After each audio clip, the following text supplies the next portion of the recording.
How much do you charge somebody for a rebuild when the turbo is $20,000?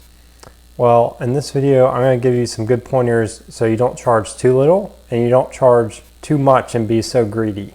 One thing to keep in mind about this is, like, for the rebuild of this turbo, it's not in that bad a condition, so I know it's not going to cost very much in parts.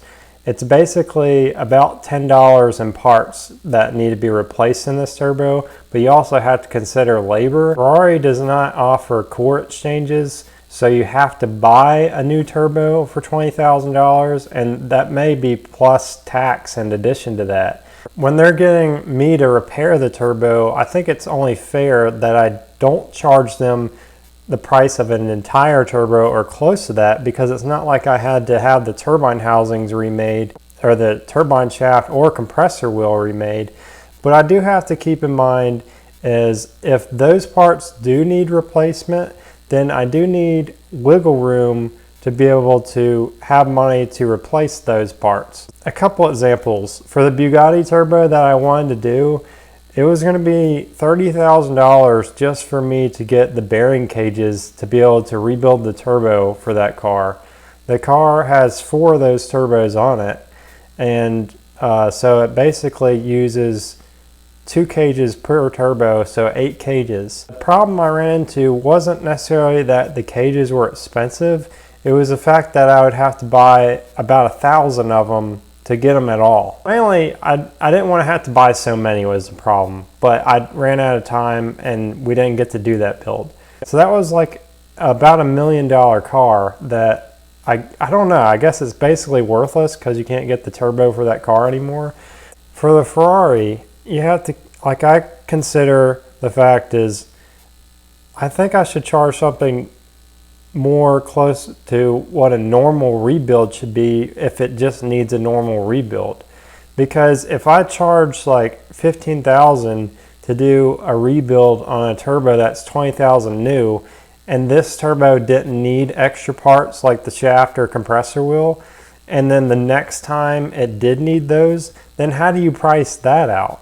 I think that should be considered, because if the turbine shaft needed to be replaced, I know I'm going to have to buy a minimum order of those, which can range between $4,500 to the highest price I was ever quoted, which is $28,000 to get turbine shafts. Minimum orders can range from 50 products to as many as 200 items.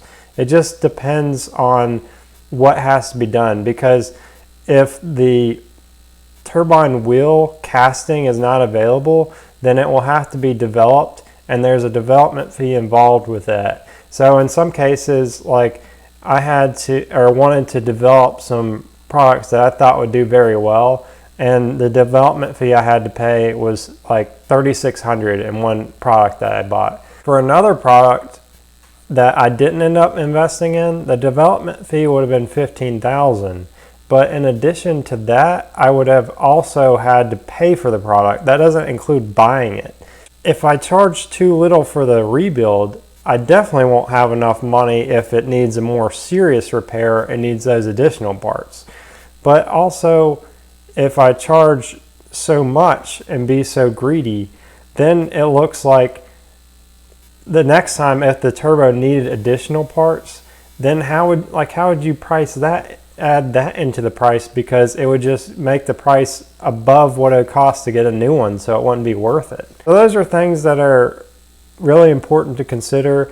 I think it makes sense just to charge a normal price for this, and I could charge a little bit more because I did have to have the parts custom made and I had to buy a minimum order, but it didn't cost me more than, like, I think $300 to get parts to be able to rebuild this $20,000 turbo, and on top of that I can rebuild, I think, 50 of them. I think that was the quantities. All I needed was like piston rings. I consider the used turbo value, because this one's not completely destroyed, I would consider this turbo valuable as probably about $10,000 in value, because I looked them up online and that's about what they go for a used turbo. This turbo only had about 8,000 miles on it, so it really wasn't in that bad a condition. I am going to do a little bit more than just a rebuild on this one because it had something going on with the wastegate flap design. I didn't like the way that IHI did that for that turbo, so I'm going to go back and redo that. So it's going to cost a little bit more of my time and labor to be able to go back and redo that, but I'll make it better than when it came from factory. So some of the background on this person is the guy that I don't know him directly, but it's through my brother and the Ferrari dealership in Greensboro and the race team that we were able to make that connection. So the Ferrari club in Greensboro is how my brother was able to interact with these people and meet them. My brother is the vice president of the Ferrari club in Greensboro. Some of the other people that are there, you know, most of them, if you already have a Ferrari, you're probably decently wealthy. One guy, I don't know that it's the guy whose turbo I have, or it may be the friend of that guy. It's one of the other. But one of the guys is a major developer for Greensboro. He's also a major developer for Dallas.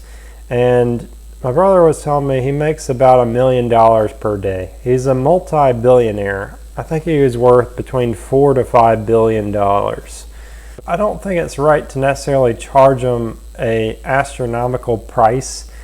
I think it makes sense to charge them a fair price because they took the risks that other people weren't willing to make to be able to get to where they are now. And I think that's why they've been rewarded to get to that level.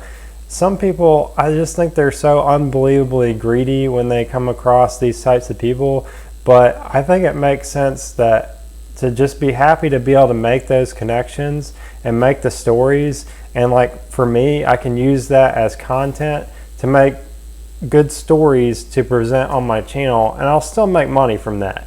What's important to consider is if this turbo did need a shaft and it did need a compressor wheel, and it also may need bearing housing or a cage.